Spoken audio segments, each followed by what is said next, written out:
ভয়াবহ পথ দুর্ঘটনায় তোলপাড় কেশপুরের মুখ বসান। বিশাল ও সাংঘাতিক এক পথ দুর্ঘটনার সাক্ষী থাকল পশ্চিম মেদিনীপুর জেলার কেশপুরের মুখ বসান এলাকা।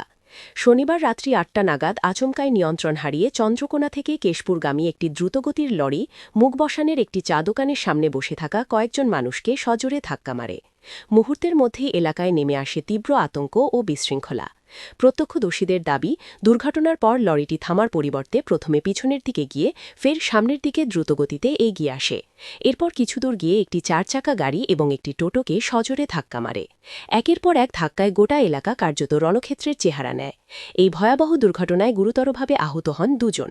তাদের নাম শুকুর মল্লিক ৫৫ ও শেখ কোচন ৩৩। দুর্ঘটনার পর তাদের অবস্থা আশঙ্কাজনক হয়ে পড়লে স্থানীয় বাসিন্দারাই দ্রুত উদ্যোগ নিয়ে আহতদের উদ্ধার করে নিকটবর্তী কেশপুর হাসপাতালে পাঠান। এলাকার সাধারণ মানুষ ধাওয়া করলেও লরিটির কোনো পাত্তাই পায়নি। দ্রুতগতিতে একের পর এক ধাক্কা দিতে দিতে মেইন রাস্তা ধরে বেরিয়ে যায়। রাস্তায় এসে এলাকার মানুষ বিক্ষোভ দেখায়। খবর পেয়ে ঘটনাস্থলে পৌঁছায় কেশপুর থানার পুলিশ। স্থানীয়দের সাথে কথা বলে বিষয় একটা লরি কেশপুরমুখী হয়ে যাচ্ছিল, যেতে যেতে ওখানে সরফরাজের দোকানের সামনে একজনকে ভদ্রলোককে মেরে উল্টো সাইড হয়ে আরও মেরে আর একটা চার চাকায় অ্যাক্সিডেন্ট করে বেরিয়ে গেছে। শুনলাম চাতালের কাছে গাড়িটা ঘেরেছে বলে।